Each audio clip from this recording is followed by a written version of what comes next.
Hello friends, welcome to GK's life and economic news. நான் உங்கள் கௌதம். இன்னைக்கு நம்ம ஸ்டார்ட் எதை பற்றி பார்க்க போறோம்னா இன்னையோட போஸ்ட் மார்க்கெட் ரிப்போர்ட், அப்புறம் இன்னைக்கு இன்டர்நேஷனல் லெவலில் நடந்த ஃபினான்ஷியல் அப்டேட்ஸ், அதை நம்ம இந்த வீடியோக்கு டீப்பாக டிஸ்கஸ் பண்ண போகிறோம். நம்ம வீடியோக்குள்ளே போகலாம்.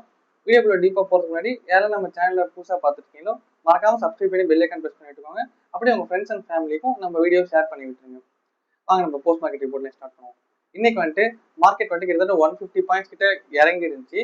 லாஸ்ட் அந்த க்ளோசிங் ஆப்ஷன் செஷன் அந்த டைம்ல மார்க்கெட் கொஞ்சம் ஏறி இருக்கு.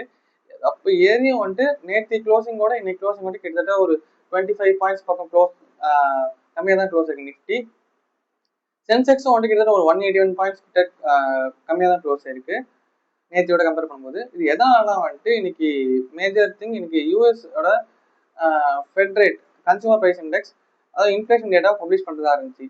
அதோட ரிசல்ட்டாகவும் அப்புறமேட்டு நம்ம இந்தியன் ரீட்டைல் இன்வெஸ்டர்ஸும் இன்னைக்கு க்ளோசிங் ஆப்ஷன் செஷன் அகேன்ஸ்டா ஒரு ப்ரொடெஸ்ட் மாதிரி பண்றோம், யாருமே ட்ரேட் பண்ண மாட்டோம் அப்படின்னு சொல்லிட்டு ஒரு இனிஷியேட் பண்ணியிருந்தாங்க. இதனாலதான் இன்னைக்கு கொஞ்சம் மார்க்கெட் கொஞ்சம் நெகட்டிவா பர்ஃபார்ம் பண்ணுது. இதனால அடிஷனல் திங்ஸ் என்னன்னா திருப்பியும் க்ரூட் ஆயில் அதிகமாயிட்டு இருந்துச்சு. $89-90 பக்கம் போயிடுச்சு. அதோட ரிசல்ட் தான் இன்னைக்கு மார்க்கெட் கொஞ்சம் நெகட்டிவா பர்ஃபார்ம் பண்ணிருந்துச்சு. இன்னைய பொறுத்த வரைக்கும் டாப் கெய்னர்ஸ் யாருன்னா Nifty public sector unit banks, Nifty metals, அப்புறம் நிஃப்டி ஃபினான்ஷியல் சர்வீசஸ், இவங்க தான் நல்லா பர்ஃபார்ம் பண்ணியிருந்தாங்க இன்னைக்கு. அப்புறம் இன்னைக்கு டாப் லூசர்ஸ் செக்டர் பார்க்கணும்னா Nifty IT, Nifty FMCG, Nifty health care, இந்த செக்டரோட ஸ்டாக்ஸ் கொஞ்சம் நெகட்டிவா பர்ஃபார்ம் பண்ணிருந்துச்சு. இதுல மெயினா ஸ்டாக் மூவ்ஸ்ன்னு பார்க்க போனா ஐடி செக்டர் பொறுத்த வரைக்கும் டிசிஎஸ், ஹெல்த் கேரை பொறுத்த வரைக்கும் மேக்ஸ் ஹெல்த் கேர், இது ரெண்டு தான் கொஞ்சம் மேஜர் ஸ்டாக் மூவ்ஸ் இன்னைய பொறுத்த வரைக்கும். அப்புறம் இன்னைக்கு இன்னொரு அப்டேட் ஃபினான்ஷியலா நடந்திருக்கு. என்னன்னா இந்தியன் ஸ்டாக் மார்க்கெட்ஸ்ல மேக்ஸ் ஹெல்த் கேர் அவங்களோட ரிசல்ட் நல்லா போஸ்ட் பண்ணியிருக்காங்க. ஹெச்ஐலும் அவங்களோட ரிசல்ட் நல்லா போஸ்ட் பண்ணியிருக்காங்க. ஸோ நாளைக்கு இந்த ரெண்டு கம்பெனிஸோட ஸ்டாக்ஸ்லயும் நாளைக்கு இந்தியன் ஸ்டாக் மார்க்கெட்ஸ் ஒரு மொமெண்டம் ஆனது கிடைக்கும். ரிசல்ட் ஒரு டைம் நீங்களும் தெளிவாக படிச்சுட்டு கொஞ்சம் அனலைஸ் பண்ணிட்டு நாளைக்கு ஸ்டாக்ஸ்ல ஏதாச்சும் இன்வெஸ்ட் பண்ணா பண்ணுங்க.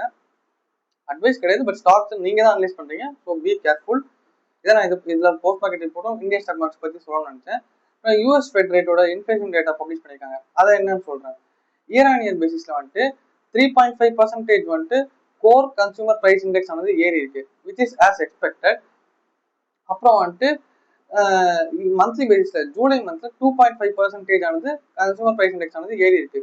இதுவும் ஒரு நல்ல ஒரு விஷயம் நம்ம இந்தியன் ஸ்டாக் மார்க்கெட்ஸ் இன்வெஸ்டர்ஸை பொறுத்த வரைக்கும். ஏன்னா இது ஆட்டோமேட்டிக்கா இந்த ரேட் எதை புஷ் பண்ணணும்னா யூஎஸ் பாண்ட் ரேட்ஸ் அதோட ஈல்டு அதிகமாகும், ட்ரெஷரி பில் இன்ட்ரெஸ்டும் அதிகமா ஆகும்.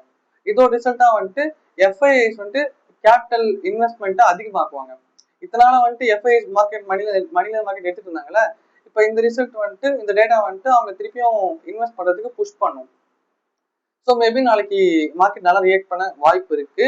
பட் இருந்தாலும் கொஞ்சம் ஜாக்கிரதையா இருங்க. ஏன்னா நாளைக்கு தேர்ஸ்டே சென்செக்ஸ் எக்ஸ்பைரி, கொஞ்சம் வால்டைலா இருக்கும், வாய்ப்பு அதிகமா இருக்கு. இப்போ லேட் நைட்டா கொஞ்சம் க்ரூட் ஆயில் பிரைஸ் குறைஞ்சிட்டு மாதிரி இருக்கு. பட் எனி மொமெண்ட் திருப்பி மார்க்கெட்ல க்ரூட் ஆயில் அதிகமாகிறதுக்கு வாய்ப்பு இருக்கு. எதனால திருப்பியும் அவங்க வாய்க்கா தக ஆரம்பிச்சிச்சு. ஈரான் ஒரு ஷிப் மேல அட்டாக் பண்ணிட்டாங்க. டேரக்டர்ல அவங்க ப்ராக்சி வழியா ஹவுத்திஸ் இன்னைக்கு துபாயில ஒரு அட்டாக் பண்ணியிருக்காங்க. ஈரானும் ஒரு கார்கோ ஷிப்ல அட்டாக் பண்ணியிருக்காங்க ஸ்ட்ரெய்ட் ஆஃப் ஹார்முஸ் பகுதியில. ஸோ அதோட ரிசல்ட்டோட திருப்பி market dollar increase crude oil increase ஆக வாய்ப்பு இருக்கு. பார்த்து கொஞ்சம் ஜாக்கிரதையா இருங்க. இதுவும் இல்லாம ட்ரம்ப்பும் அறிவிச்சிருக்காரு, இதெல்லாம் சும்மா அட்டாக்லாம் பேசிட்டு இருக்காங்க. ஸ்ட்ரெய்ட் ஆஃப் ஹார்முஸ் கம்ப்ளீட்டா யூஎஸோட கண்ட்ரோல் இருக்குன்ற மாதிரி பேசிட்டு இருக்காரு அவரு. ஸோ அதுக்கும் மார்க்கெட் ரியாக்ட் ஆகுது, என்ன பண்றது. பட் பார்ப்போம், நாளையோட மார்க்கெட் கொஞ்சம் வால்டைலா தான் இருக்கும். பார்த்து ஜாக்கிரதையா இன்வெஸ்ட் அண்ட் ட்ரேட் பண்ணுங்க. அதான் இந்த வீடியோ உங்களுக்கு கன்வே பண்ண நினைச்சேன். இந்த மாதிரி நிறைய நம்ம ஃபினான்ஸ் பத்தி தெரிஞ்சுக்கணும்னா நம்ம சேனல்ல சப்ஸ்கிரைப் பண்ணி பெல் ஐக்கன் பிரஸ் பண்ணி விட்டுருக்கோங்க, ஹைப் பண்ணி விட்டுருங்க நம்ம வீடியோவை. தேங்க்யூ, பாய்.